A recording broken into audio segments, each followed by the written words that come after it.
দেশে সাম্প্রতিক সময়ে হামের প্রাদুর্ভাবের পেছনে শিশুদের নিয়মিত টিকাদানে তৈরি হওয়া ইমিউনিটি গ্যাপ বা রোগ প্রতিরোধ ক্ষমতার ঘাটতিকেই প্রধান কারণ হিসেবে চিহ্নিত করেছে বিশ্ব স্বাস্থ্য সংস্থা।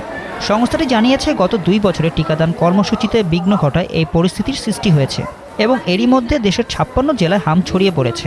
গতকাল সংস্থাটি ঢাকা কার্যালয়ে লিখিতভাবে এ তথ্য জানায়। এতে বলা হয়, আক্রান্তদের মধ্যে 69% 2 বছরের কম বয়সী শিশু, আর 34% বয়স 9 মাসের নিচে, যা সবচেয়ে ঝুঁকিপূর্ণ বয়স গোষ্ঠীর উচ্চ সংবেদনশীলতার ইঙ্গিত দেয়।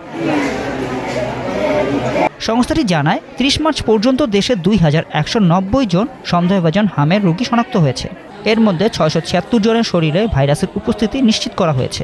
সংক্রমণ ছড়িয়েছে 56টি জেলায়। তবে রাঙ্গামাটি, বাগেরহাট, মেহেরপুর, জয়পুরহাট, গাইবান্ধা, লালমনিরহাট, পঞ্চগড় ও বান্দরবানে এখনও হাম শনাক্ত হয়নি।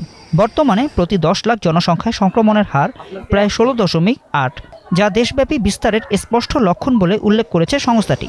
যদিও 2022 থেকে 2025 সাল পর্যন্ত এই হার নিয়ন্ত্রণেই ছিল, তবে সম্প্রতি তা হঠাৎ বেড়ে গেছে। বিশেষজ্ঞরা জানিয়েছেন, কোভিড-19 মহামারীর সময় টিকাদানে বিঘ্ন, অসম টিকাদান হার এবং নির্ধারিত ডোজ সম্পূর্ণ না হওয়ায় শিশুদের একটি বড় অংশ ঝুঁকির মধ্যে পড়েছে।